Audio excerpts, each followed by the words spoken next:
معنا الملحن حيا الله. الاستاذ جمعه العربي، حياك الله. بروفيسور النغم. معنا الفنانه حبيبي. العراقيه فيفيان. حبيبتي والله فيفيان إيه، متابعها أنا من على راسي. حلو حلو حلو. على راسي.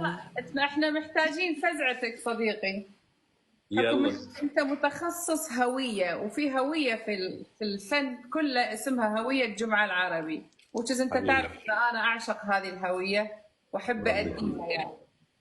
ففيفيان غنت، سمعت صوتها، شفت فيه كل تونس والمغرب ومصر، وما شفت فيه العراق، ما شفت فيه هويه يعني. صوت جميل، صوت متمكن، راحه، قدره، بس ما شفت هويه.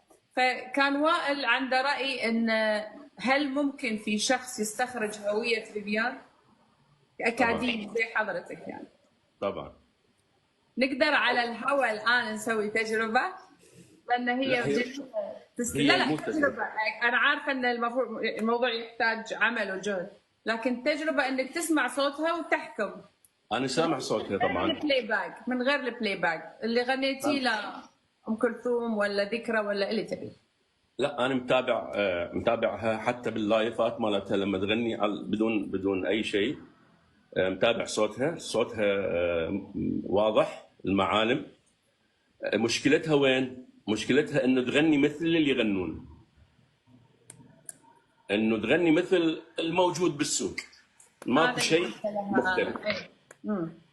الشيء المختلف اللي كل صوت يمتلك صوت، يعني هو مو اي واحد، لاي واحد ممكن يجيب اي طقطوقه ويغنيها، اي شخص، اي طفل يغني اي اغنيه، بس المطرب يغني اللي ما يقدر يغنيه اي واحد. صح.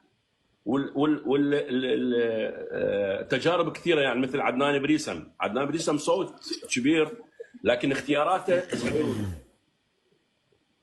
ما تميزه. لما غنى موال اللي كتبته الى عمري ما قلت للناس محتاج، او رحنا بمهرجان الاغنيه العربيه بتونس واخذنا الاول، ما اجى اعتباط، اجى لانه انا وجهته للطريق اللي لازم يسلكه صح، لانه هو صوت، فهو يمتلك شيء ما يمتلكه الاخر، فالمفروض يقدم هذا الشيء، مو يقدم ربع اي واحد يقدر يغني مثله. لا، هذا ما راح ينجح ولا راح يقدم شيء. علاوه على انه اختيار الكلمه، اختيار الجمل اللحنيه اللي تناسب الصوت، شكل الصوت.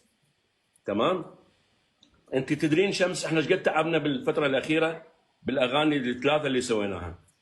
تعبنا وبروفات وكذا، لانه انت جيت بمنطقه الانتقالات بيها مو طبيعيه، ولا حد سامحها قبل ولا مسوينها حد، صح؟ وما حد